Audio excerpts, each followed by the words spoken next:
नमस्कार. आवाज माझा वृत्तवाहिनीत आपल्या सगळ्यांचं स्वागत. वेळेच्या काही ठळक घडामोडींकडे. सिग्नलजवळ रॅम्लर लावण्याचे निर्देश.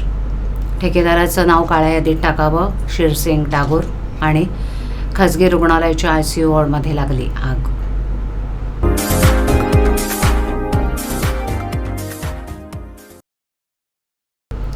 घोडबंदर रोडवरील 5 वाहतूक सिग्नलांपाशी प्रायोगिक तत्वावर रॅम्लर लावण्याचे निर्देश पालिका आयुक्त सौरभराव यांनी दिले. हा प्रयोग यशस्वी झाल्यास घोडबंदर रोडवरील सर्वच सिग्नलपाशी त्याची अंमलबजावणी करण्यात येणार आहे. अपघात टाळण्यासाठी सिग्नलपाशी वाहनांचा वेग कमी करून अवजड वाहनं नियंत्रित करण्याची आवश्यकता असल्याचं मत जस्टिस फॉर घोडबंदर रोडच्या प्रतिनिधींनी बैठकीत मांडलं. या सूचनेचा अवलंब करण्यासाठी पालिकेचा सार्वजनिक बांधकाम विभाग आणि वाहतूक पोलिसांनी संयुक्तपणे 5 ठिकाणांची निवड करावी. तिथे प्रायोगिक तत्वावर ही व्यवस्था करावी असे निर्देश आयुक्त राव यांनी दिले. हा प्रयोग करताना वाहन चालकांना दिसेल अशा पद्धतीनं त्याचा इशारा देणारी पाटी, रिफ्लेक्टर्स इत्यादी गोष्टी शास्त्रशुद्ध पद्धतीनं कराव्यात. इंडियन रोड काँग्रेसनं निर्धारित केलेल्या सर्व मार्गदर्शक नियमांचं पालन करावं असंही आयुक्त राव यांनी स्पष्ट केलं. घोडबंदर रस्ता आणि परिसरातील नागरी कामांविषयी चर्चा करण्यासाठी जस्टिस फॉर घोडबंदर रोडच्या प्रतिनिधींसोबत बैठकीचं आयोजन पालिका आयुक्त कार्यालयात मंगळवारी करण्यात आलं होतं. आयुक्त राव यांच्या अध्यक्षतेखाली झालेल्या या बैठकीत अतिरिक्त आयुक्त प्रशांत रोडे, नगर अभियंता प्रशांत सोनाग्रा, नगररचना सहाय्यक संचालक संग्राम कानडे, सार्वजनिक बांधकाम विभागाचे अधीक्षक अभियंता सिद्धार्थ तांबे, पोलीस उपायुक्त पंकज शिरसाट, उपनगर अभियंता विकास डोले, सुधीर गायकवाड, शुभांगी केसवानी, घोडबंदर रोडचे समन्वय अधिकारी आणि कार्यकारी अभियंता संजय कदम यांच्यासह MMRDA मेट्रो यांचे अधिकारी उपस्थित होते. या बैठकीत वाघबीळ येथील अंतर्गत रस्ता, भाईंदरपाडा आणि साईनगर येथील सेवा रस्त्यांची दुरावस्था, रोझा गार्डनिया येथील प्रस्तावित वाहतूक बेट इत्यादी विषय प्रतिनिधींनी मांडले. त्यावर कालबद्ध कार्यक्रम घेऊन पूर्तता करण्याचे निर्देश आयुक्त राव यांनी संबंधित विभागांना दिले. तसंच रस्त्यावरील रडारोडा, वायरी, अनावश्यक बॅरिकेड्स इत्यादी काढून टाकण्यासाठी पालिका, सार्वजनिक बांधकाम विभाग, मेट्रो आणि MMRDA यांनी संयुक्तपणे सर्वंकष स्वच्छता मोहीम घ्यावी असंही आयुक्त राव यांनी सांगितलं. महापालिकेत कंत्राटी पद्धतीनं काम करणाऱ्या सफाई कर्मचाऱ्यांना आरोग्यविषयक सर्व सुविधा द्याव्यात अशी सूचना करत कंत्राटी कर्मचाऱ्यांना ठेकेदार पगार वेळेत देत नसेल तर त्यांचा ठेका रद्द करून त्याला काळ्या यादीत टाकावं असे आदेश महाराष्ट्र राज्य सफाई कर्मचारी आयोगाचे अध्यक्ष शिरसिंग टागोर यांनी पालिका प्रशासनाला दिलेत. पालिका सेवेत 25 वर्ष पूर्ण झालेल्या कर्मचाऱ्यांना मालकी हक्काची घरं मिळतील या दृष्टीनं कार्यवाही करण्याच्या सूचनाही त्यांनी प्रशासनाला दिल्यात. महाराष्ट्र राज्य सफाई कर्मचारी आयोगाचे अध्यक्ष शेरसिंग रुकानसिंग डाकोर यांनी पालिकेच्या कैलासवासी अरविंद पेंडसे सभागृहात पालिका अधिकाऱ्यांसमवेत बैठक घेतली. या बैठकीला पालिका आयुक्त सौरभराव, अतिरिक्त आयुक्त प्रशांत रोडे यांच्यासह अधिकारी, सफाई कामगारांच्या युनियनचे पदाधिकारी, कामगार प्रतिनिधी उपस्थित होते. या बैठकीत डाकोर यांनी पालिका सफाई कर्मचाऱ्यांचं वेतन, मूलभूत सुविधा तसंच इतर बाबींचा सविस्तर आढावा घेतला.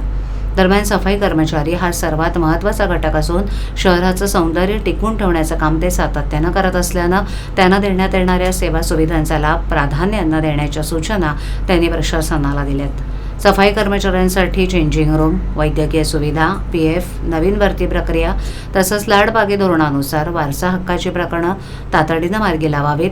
सफाई कर्मचारी सेवानिवृत्त झाल्यावर त्यांच्या वारसांना नोकरीत सामावून घेण्याची कार्यवाही 30 दिवसात करावी. तसंच सफाई कर्मचाऱ्यांच्या वारसांना त्यांच्या शैक्षणिक अर्हतेनुसार नोकरीत सामावून घ्यावं. त्याचप्रमाणे सफाई कर्मचाऱ्यांना रुग्णालयात कॅशलेस सुविधा उपलब्ध होतील या दृष्टीनं योजना तयार करावी.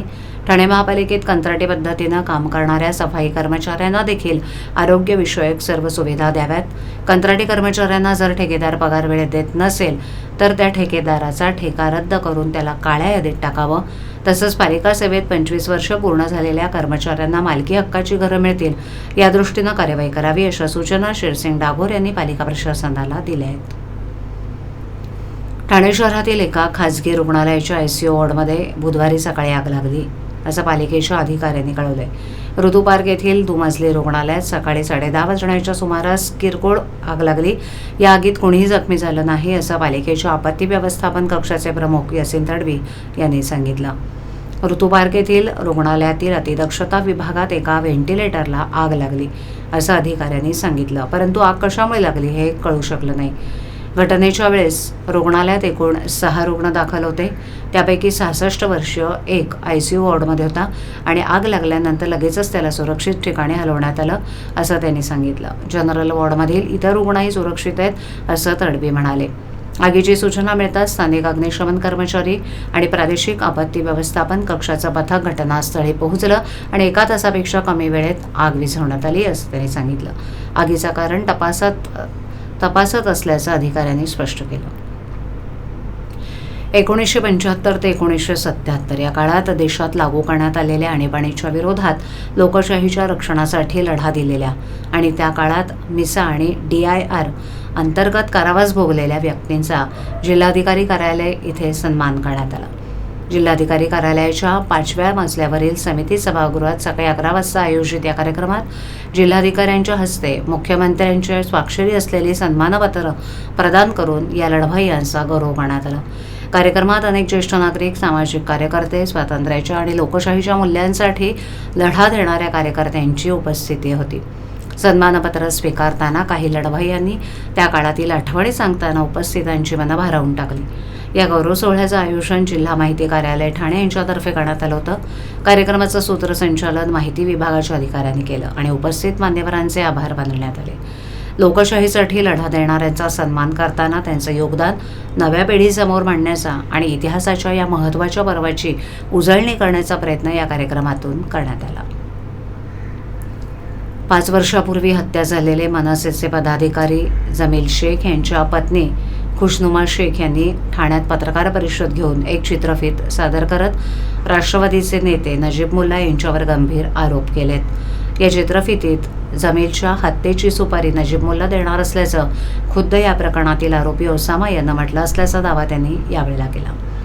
पोलिसांनी वेळीच मदत केली असती तर मुल्ला हे कारागृहात असते, असा आरोप त्यांनी केलाय. दरम्यान या आरोपांबाबत बुधवारी पत्रकार परिषद घेऊन खुलासा करणार असल्याची प्रतिक्रिया नजीब मुल्ला यांनी दिली. राबोडी परिसरातील मनसे पदाधिकारी जमील शेख यांची सुमारे 5 वर्षापूर्वी हत्या झाली होती. ते राबोडी परिसरातून दुचाकीवर जात असताना त्यांच्या डोक्यात गोळी झाडण्यात आली होती. दुचाकीवरून आलेल्या दोघांनी जमील शेख यांच्यावर गोळीबार केला होता आणि त्यानंतर ते फरार झाले. जखमी अवस्थेत जमील शेख यांना खासगी रुग्णालयात दाखल करण्यात आलं होतं, मात्र डॉक्टरांनी त्यांना मृत घोषित केलं. या प्रकरणी राबोडी पोलीस ठाण्यात गुन्हा दाखल होता, तर गुन्ह्याचा तपास ठाणे गुन्हे अन्वेषण शाखेकडून सुरू होता. या गुन्ह्यात गोळी झाडणारा आणि त्यांच्यासोबत असलेल्या दुचाकीस्वाराला पोलिसांनी अटक केली होती. त्यानंतर या प्रकरणात मुख्य आरोपी ओसामा याचा शोध पोलिसांकडून सुरू होता.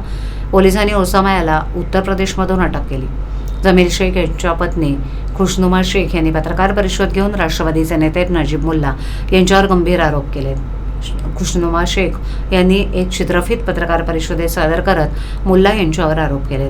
जमील यांच्या हत्येची सुपारी नजीब मुल्ला देणार असल्याचं खुद्द ओसामा यांना चित्रफितीत म्हटलंय. ही चित्रफित पोलिसांनी लपवून ठेवली होती आणि ती आमच्या हाती लागली आहे, असा दावा खुशनुमा सिंग यांनी केला. या प्रकरणात पोलिसांनी आम्हाला कोणतीच मदत केलेली नाही. पोलिसांनी आम्हाला मदत केली असती तर नजीब मुल्ला कारागृहात असता. सरकारला विनंती करते की आम्हाला न्याय द्यावा. नजीब मुल्ला यांना अटक करण्यासाठी ही चित्रफित पुरेशी नाही का, असा प्रश्नही त्यांनी विचारलाय. तत्कालीन पोलीस निरीक्षक नितीन ठाकरे यांची बदली नजीब मुल्ला यांनीच केली, कारण ते त्यांच्यावर कारवाई करणार होते. आम्ही वकिलांशी संपर्क साधून पुढील प्रक्रिया सुरू करू, असंही त्या म्हणाल्यात. उच्च न्यायालयानं दिलेले निर्देश आणि प्रभाग समितीच्या बीट निरीक्षकांनी केलेल्या पाहणीत आढळलेल्या अनधिकृत बांधकामांवर पालिकेच्या अतिक्रमण विरोधी पथकामार्फत कारवाई करण्यात येते. दिनांक 10 ते 24 जूनपर्यंत एकूण 73 अनधिकृत बांधकामांवर कारवाई करण्यात आली आहे. यात पूर्ण इमारत, प्लिंथ, कॉलम, स्लॅब, वाढीव बांधकाम या प्रकारच्या बांधकामांचा समावेश आहे. यापुढेही अनधिकृत बांधकामांच्या निष्कासनाची प्रभाग समितीनिहाय कारवाई सुरूच राहणार आहे. अनधिकृत बांधकामांवर कारवाई करण्यासाठी पालिका आयुक्त सौरभ राव यांनी प्रत्येक प्रभाग समिती क्षेत्रात सहाय्यक आयुक्तांच्या नेतृत्वात विशेष पथकाची स्थापना केली आहे. या पथकाने आपापल्या क्षेत्रातील अनधिकृत बांधकामांबाबतच्या तक्रारी आणि प्रत्यक्ष पाहणी याच्या आधारे तात्काळ कारवाई करण्याचे आदेश आयुक्त राव यांनी दिले. त्यानुसार अतिरिक्त आयुक्त रोडे यांच्या मार्गदर्शनाखाली कारवाईची कार्यपद्धती निश्चित करण्यात आली.